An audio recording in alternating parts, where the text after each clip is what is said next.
বিশ্ব সংবাদে আপনাদের স্বাগত। সংবাদের শুরুতেই শিরোনাম, পরে বিস্তারিত। দখলদার ইসরায়েলি বাহিনী এবং ইরান পুরোদমে যুদ্ধ, জানিয়ে দেব হাতে থাকা সর্বশেষ আপডেট। আন্তর্জাতিক সংবাদ, প্রথমেই জানিয়ে দেব শিরোনাম। দ্রুতই হামাসকে নিশ্চিহ্ন করার ঘোষণা দিলেন ট্রাম্প।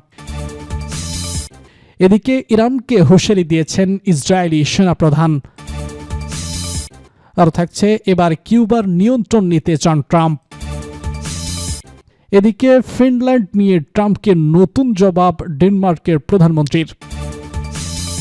সর্বশেষ জানিয়ে দিব কাশ্মীরে 10 ভারতীয় সৈন্য নিহত। দ্রুতই হামাসকে নিশ্চিহ্ন করার ঘোষণা দিলেন ট্রাম্প।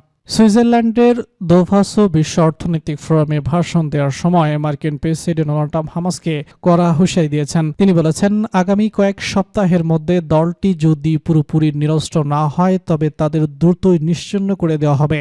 ট্রাম্প দাবি করেছেন, মধ্যপ্রাচ্য এখন শান্তি বিরাজ করছে এবং হামাস তাদের অস্ত্র জমা দিতে রাজি হয়েছে। যদিও ফিলিস্তিন এই সংগঠনটি প্রকাশ্য এখনো এমন কোনো ঘোষণা দেয়নি। প্রেসিডেন্ট ট্রাম্প সাংবাদিকদের জানান, হামাস বলতে কি বলবে তা আগামী 2-3 দিন বা সর্বোচ্চ 3 সপ্তাহের মধ্যেই পরিষ্কার হয়ে যাবে। তারা যদি নিজেদের সিদ্ধান্ত নিতে সরে আসে তবে তাদের পরিণাম হবে ভয়াবহ।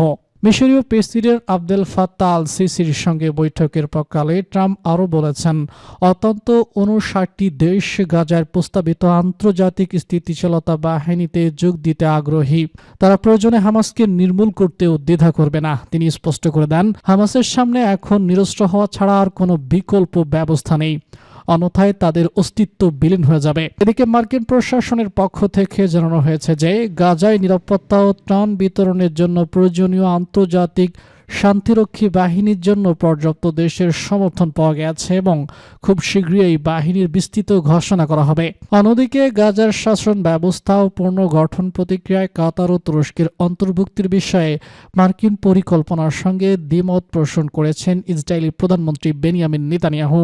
তিনি সাফ জানিয়ে দিয়েছেন, গাজার কোনো প্রশাসনিক বোর্ড তুরস্ক বা কাতারের কোনো প্রভাব তিনি মেনে নেবেন না। এই উত্তেজনার মধ্যেই আগামী ফেব্রুয়ারিতে ওয়াশিংটন সফরে যাওয়ার পরিকল্পনা করছেন নেতানিয়াহু। সেখানে ট্রাম্পের সাথে তার সরাসরি আলোচনার কথা রয়েছে। ট্রাম্প ক্ষমতায় ফেরার পর এটি হতে যাচ্ছে নেতানিয়াহুর 5ম যুক্তরাষ্ট্র সফর। ইরানকে হুঁশিয়ারি দিয়েছেন ইসরায়েলি সেনাপ্রধান। ইরানের সঙ্গে চলমান উত্তেজনার মধ্যেই যে কোনো ধরনের শত্রুতা ভাপান্ন পদক্ষেপের বিরুদ্ধে কঠোর হুঁশিয়ারি উচ্চারণ করেছেন ইসরায়েলি সেনাপ্রধান। সম্প্রতি জেনিতাম বিমান ঘাঁটি পরিদর্শনের সময় তিনি জানান, দেশের নিরাপত্তা রক্ষায় যে কোনো প্রান্তে যে কোনো শত্রুর উপর শক্তিশালী আঘাত আনতে ইসরায়েলি প্রতিরক্ষা বাহিনী আইডিএফ পুরোপুরি প্রস্তুত রয়েছে। এই বিমান ঘাঁটি ইসরায়েলি বিমান বাহিনীর শক্তিশালী F-35 স্টালার্ট ফাইটারগুলো রাখা হয়। চলতি সপ্তাহে আইএফ এর বহরের নতুন 3টি F-35 যুদ্ধ বিমান যুক্ত হয়েছে, যার ফলে ইসরায়েলের হাতে এখন এই অত্যাধুনিক বিমানের সংখ্যা দাঁড়িয়েছে মোট 48টি। সেনাপ্রধান জামির পাইলটদের উদ্দেশ্যে দেওয়া বক্তব্যে বিমান বাহিনীকে ইসরায়েলের কৌশলগত শক্তির মূল ভিত্তি হিসেবে উল্লেখ করেছেন। তিনি বলেন, গত 2 বছরের লড়াইয়ের সম্মুখভাবে থেকে এই বাহিনী যে অনন্য অভিজ্ঞতা অর্জন করেছে তা বিশ্বে বিরল। বিশেষ করে গত জুনে ইরানের সাথে 12 দিনের যুদ্ধের অভিজ্ঞতাকে কাজে লাগিয়ে ভবিষ্যতে যে কোনো ধরনের আকাঙ্ক্ষিক যুদ্ধ মোকাবেলায় প্রস্তুতি নিচ্ছে ইসরায়েল। এর আগে হোম ফ্রন্ট কমান্ড সদর দপ্তর পরিদর্শনের সময় তিনি জানিয়েছিলেন, বহুমুখী হুমকি মোকাবেলায় ইসরায়েলি বাহিনী এখন সর্বোচ্চ সতর্ক অবস্থানে রয়েছে এবং বেসামরিক জানমাল রক্ষায় তারা সর্বাধুনিক ক্ষমতা প্রয়োগ করতে দ্বিধাবোধ করবে না। এবার কিউবার নিয়ন্ত্রণ নিতে চান ট্রাম্প। ভেনেজুয়েলায় নজিরবিহীন হস্তক্ষেপের পর এবার কিউবায় প্রশাসনেরও পরিবর্তন করতে চান মার্কিন প্রেসিডেন্ট ডোনাল্ড ট্রাম্প। বুধবার মার্কিন প্রভাবশালী গণমাধ্যম দ্য ওয়ার্ল্ড জার্নালের প্রতিবেদনে জানানো হয়েছে, চলতি বছরের শেষ নাগাদ কিউবার বর্তমান রাজনৈতিক অবস্থাকে ভেঙে দেওয়ার পরিকল্পনা করছে ট্রাম্প প্রশাসন।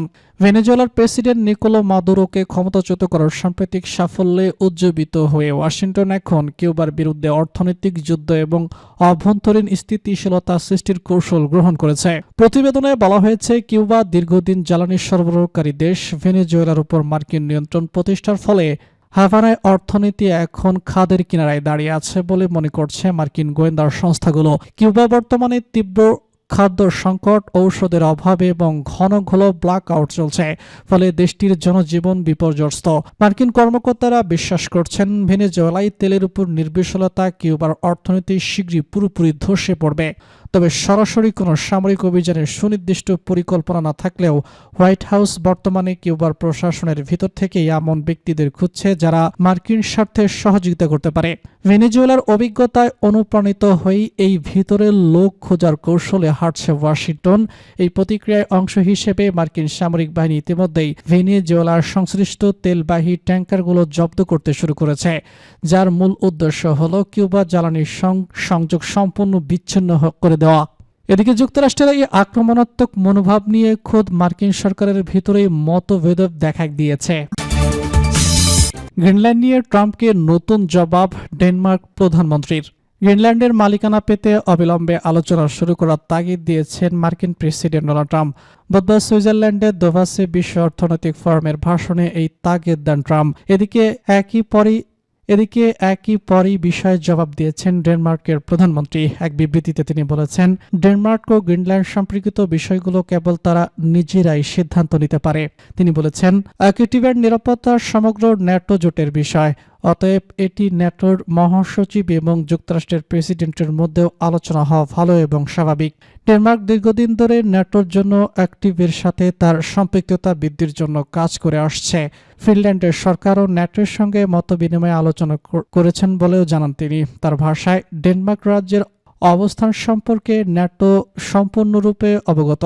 আমরা রাজনৈতিক সবকিছু নিয়ে আলোচনা করতে পারি, নিরাপত্তা, বিনিয়োগ, অর্থনীতি, কিন্তু আমরা আমাদের সার্বভৌমত্ব নিয়ে আলোচনা করতে পারি না। প্রধানমন্ত্রী আরও বলেছেন, অবশ্যই ডেনমার্ক এবং ফিনল্যান্ড সম্পর্কিত বিষয়গুলোতে কেবল ডেনমার্ক ও গ্রিনল্যান্ডই সিদ্ধান্ত নিতে পারে। তিনি আরও বলেন, ডেনমার্ক তার মিত্রদের সাথে একটি গঠনমূলক সংলাপে অংশ নিতে চায়, যেখানে আমরা কিভাবে অ্যাক্টিভের নিরাপত্তা জোরদার করতে পারি সে বিষয়ে আলোচনা হতে পারে। তবে সতর্ক থাকতে হবে যে এটি আমাদের আঞ্চলিক অখণ্ডতার প্রতি শ্রদ্ধা রেখে যাতে করা হয়। এদিকে ডেনমার্কের স্বায়ত্তশাসিত অঞ্চল গ্রিনল্যান্ড দখলে এতদিন সব পথ খোলা রেখেছিলেন প্রেসিডেন্ট ডোনাল্ড ট্রাম্প। ডেনমার্কের সঙ্গে আলোচনা, গ্রিনল্যান্ডবাসীকে অর্থের প্রলোভন এবং সামরিক শক্তি প্রয়োগের মতো অপশন হাতে ছিল তার। তবে বুধবার দোভাসে দেওয়া ভাষণে ট্রাম্প বলেছেন, তিনি দ্বীপটি থেকে বলপ্রয়োগ তথা সামরিক শক্তি ব্যবহার করবেন না। যদিও ট্রাম্প দাবি করেছেন তার দেশেরও বৈশ্বিক নিরাপত্তা নিশ্চিত করতে ফিনল্যান্ডকে যুক্তরাষ্ট্রের নিয়ন্ত্রণ আনতেই হবে, তবে তিনি বলেন সেই লক্ষ্য পূরণে বল প্রয়োগের প্রয়োজন হবে না। মার্কিন প্রেসিডেন্টের ভাষায়, আমি যদি অতিরিক্ত শক্তি ও বল প্রয়োগের সিদ্ধান্ত না নেই তাহলে সম্ভবত আমরা কিছুই পাবো না, তবে বল প্রয়োগ করলে আমরা কিন্তু অপ্রতিরোধ্য হব। এরপরই তিনি বলেন, কিন্তু আমি তা করব না। কাশ্মীরে 10 ভারতীয় সৈন্য নিহত। ভারত নিয়ন্ত্রিত জম্মু কাশ্মীরের দোভা জেলায় দেশটির সেনাবাহিনীর একটি গাড়ির নিয়ন্ত্রণ হারিয়ে খিগাতে পড়ে অন্তত 10 জন নিহত হয়েছেন। এই ঘটনায় আহত হয়েছেন আরও কমপক্ষে 10 জন। বৃহস্পতিবার দেশটির গণমাধ্যম এনডিটিভির এক প্রতিবেদনে এসব তথ্য জানানো হয়েছে। এতে বলা হয়েছে, খোদা জেলায় সেনাবাহিনীর একটি গাড়ি সড়ক থেকে ছিটকে খিরি খাদে পড়ে গেছে। এতে সেনাবাহিনীর 10 সদস্য নিহত ও 10 জন আহত হয়েছেন।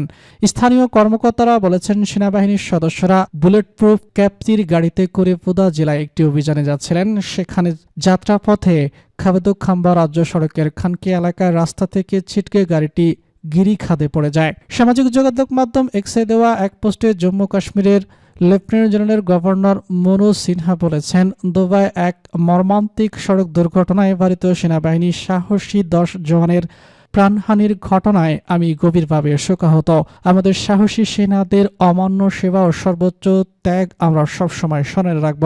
শোকাক্ত পরিবারের প্রতি গভীর সমবেদনা। তিনি বলেন, এই গভীর শোকের মুহূর্তে পুরো জাতি শোকাহত পরিবারগুলোর প্রতি সংহতি ও সমর্থন জানায়। আহত 10 সৈন্যকে বিমানে করে হাসপাতালে নিয়ে যাওয়া হয়েছে। কাশ্মীরের লেফটেন্যান্ট গভর্নর বলেছেন, আহতদের সর্বোত্তম চিকিৎসা নিশ্চিত তিনি ঊর্ধ্বতন কর্মকর্তার প্রয়োজনীয় নির্দেশনা দিয়েছেন।